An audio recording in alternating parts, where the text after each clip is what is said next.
In this section, we are going to work on the fourth phase that you enter due to a sick heart, which is the fear of being hurt again.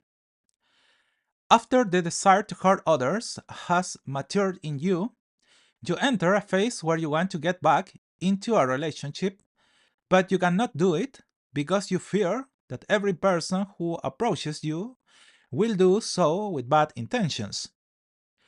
You are going to enter a phase in your life in which you are going to believe that people who want to relate to you on a romantic level are eventually going to harm you. If you look closely, you generate a psychic frame in which you distrust others, mainly because you distrust yourself. And that is what leads to the fact that over time, you lose the ability to desire to bond with other people, which, as you can see, is what causes your psychic heart to become completely paralyzed. Because it is the moment in which your psychic heart stops fulfilling one of its main functions, which is to link you to others. What causes this whole process? A paradox.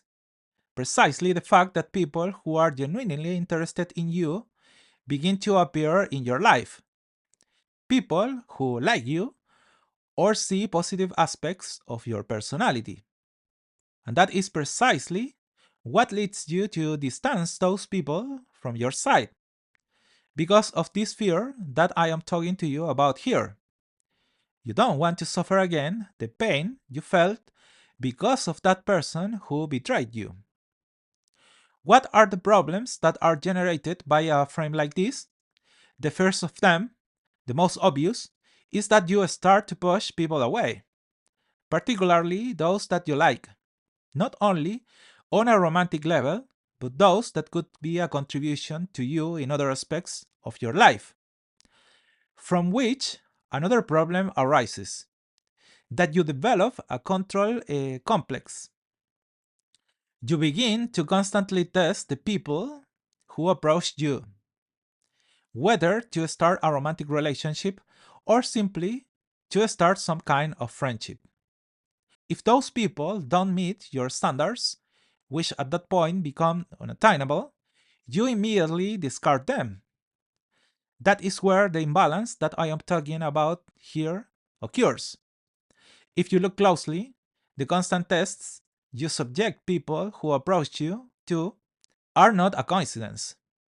Actually, you do, because deep down, you want you to know if you are truly someone of value to them.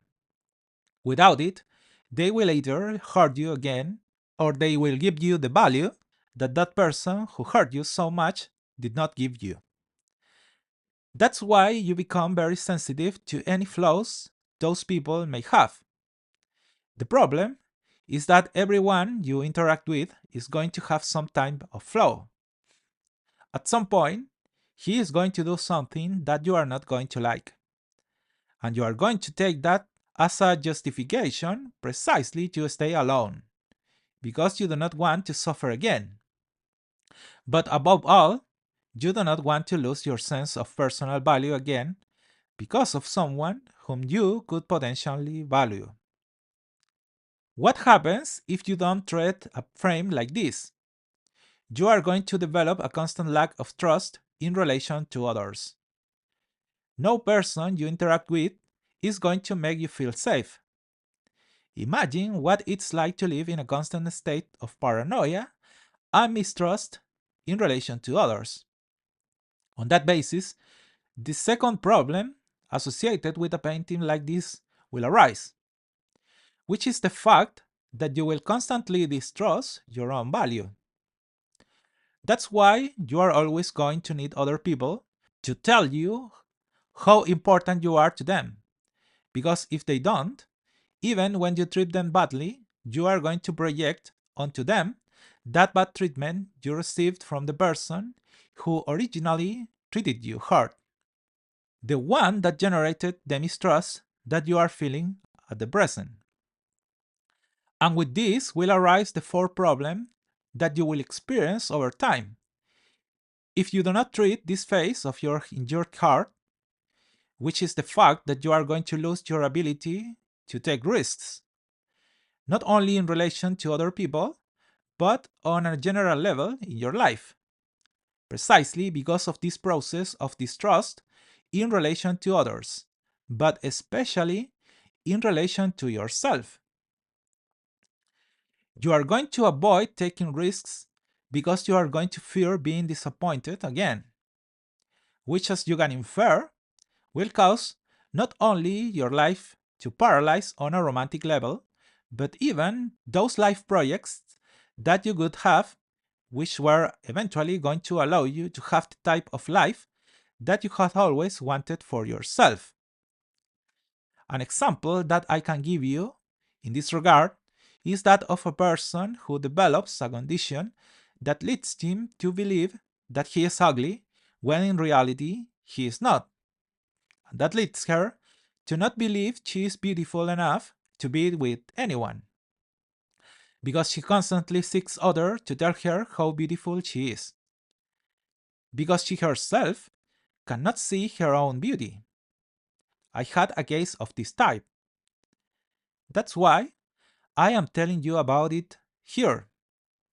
This person was so afraid of being heard again that on an unconscious level, she pushed away people who didn't make her feel beautiful. People could tell her something she didn't like, and she would immediately cut ties with them. This happened because of an ex partner who constantly told her that she was not a beautiful woman, and even that he looked for a new, younger partner as a way of hurting this person that I am talking to you about here, and that in one point came to my consultation due to an undervaluation frame. Given all this frame of reference, what is the solution for a frame like this? The important thing is that you first manage to dissociate yourself from the original betrayal, the one that leads you to distrust what you could achieve in your present.